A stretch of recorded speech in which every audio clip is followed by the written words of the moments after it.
Hepatitis মুক্ত ত্রিপুরা গড়ার দিশায় সর্বদা সচেষ্ট রাজ্যের অগ্রণী সংস্থা হেপাটাইটিস ফাউন্ডেশন অব ত্রিপুরা ২০০২ সাল থেকে রাজ্যে পথ চলা শুরু করেছিল এই সংগঠন। শনিবার আগরতলা দশরথদেব মেমোরিয়াল অডিটোরিয়ামে হেপাটাইটিস ফাউন্ডেশন অব ত্রিপুরা ২১তম বার্ষিক রাজ্য সম্মেলনের সূচনা হয়। দুদিন ব্যাপী চলবে এই সম্মেলন।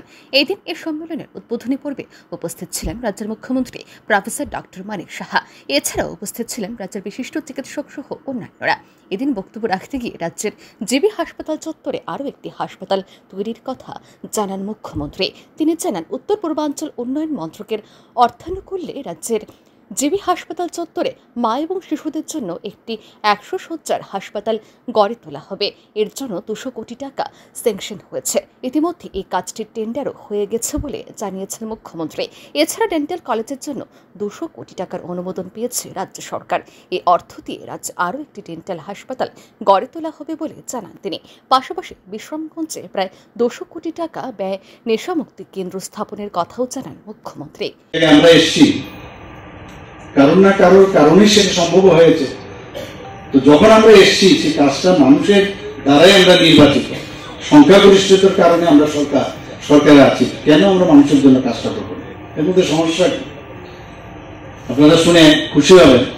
তাই এর মধ্যে আমাদের ডোনার মিনিস্ট্রি থেকে জিবি হাসপাতাল চত্বরে এটা 100 বেডের মাদার অ্যান্ড চাইল্ডের হসপিটাল ২০০ কোটি টাকা সেটা স্যাংশন হয়েছে, টেন্ডারও হয়ে গেছে। সেই কাজটাই কেন ডেন্টাল কলেজের জন্য ২০২ কোটি টাকা পেয়েছি, যেটা আছে তার সাথে আরেকটা করে আমাদের যে ডিএডিকশন সেন্টার সেটাও প্রায় ২০০ কোটি টাকার মতো সেই বিশ্রামগঞ্জে সেটা হচ্ছে।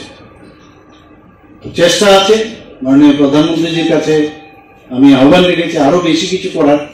উনিও বলছেন যে ঠিক আছে, আমরা নিশ্চয়ই চিন্তা ভাবনা করছি।